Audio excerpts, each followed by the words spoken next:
This is the season of reset. I know resets come often, but right now you need to be resetting your life. One of the things that God has been telling you is that it is time to change. He has changed your name, giving you a new identity, things that He has given you to do, but you must change in order to walk in what it is that He has calling you to do.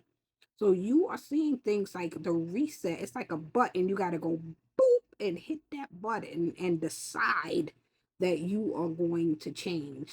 Decide that you are going to reset your life, that you are going to become who you want to be and not who somebody else wants you to be. You are going to become who you be, who God has predestined and ordained for you to be, and who you know is in you to be, but you're worried about what other people are going to say about who you become, but it was always who you were meant to be.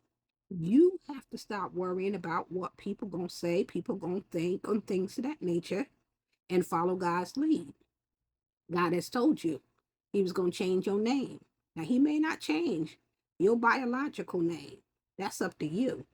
But He can change your name and give you a new name, and when you change into the brand, into the identity, into who it is that you want to be, you can decide to have people to call you by that name if that is your choice. If not, it is the name that you can be known by because of your brand, because of the content, because of whatever it is that God is telling you to do. But you must change. Some of us have to change our identity. We have to change that stinking thinking, change that bad attitude, change the things about us that is not going to take us into the places, the rooms, through the doors, seats at tables, the entry points of where it is that God wants to take us.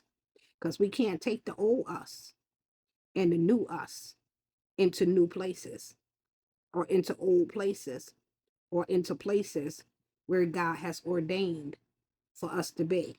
When I say old places, let me clarify that, because there were some of us who we used to be a representation that could fit into any rooms and walk through any doors, but we had a hard knock life.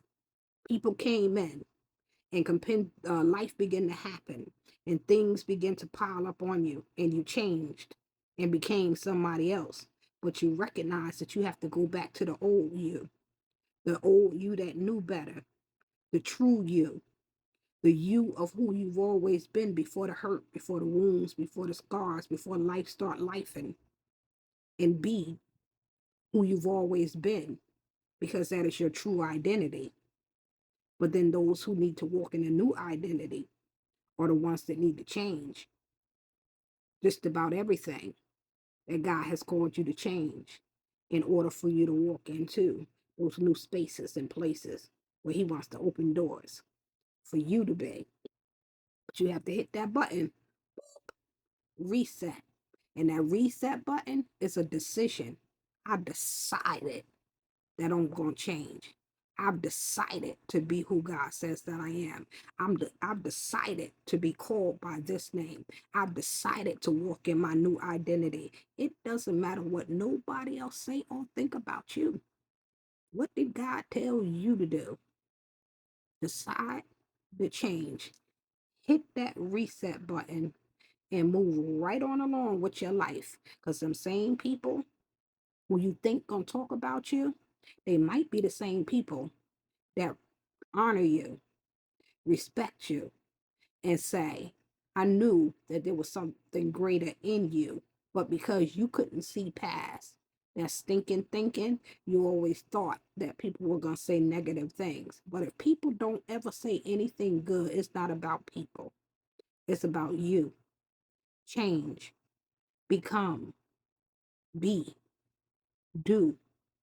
The do, hit that reset button and get up and be about your Father's business.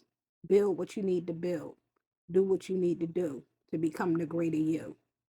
Be blessed.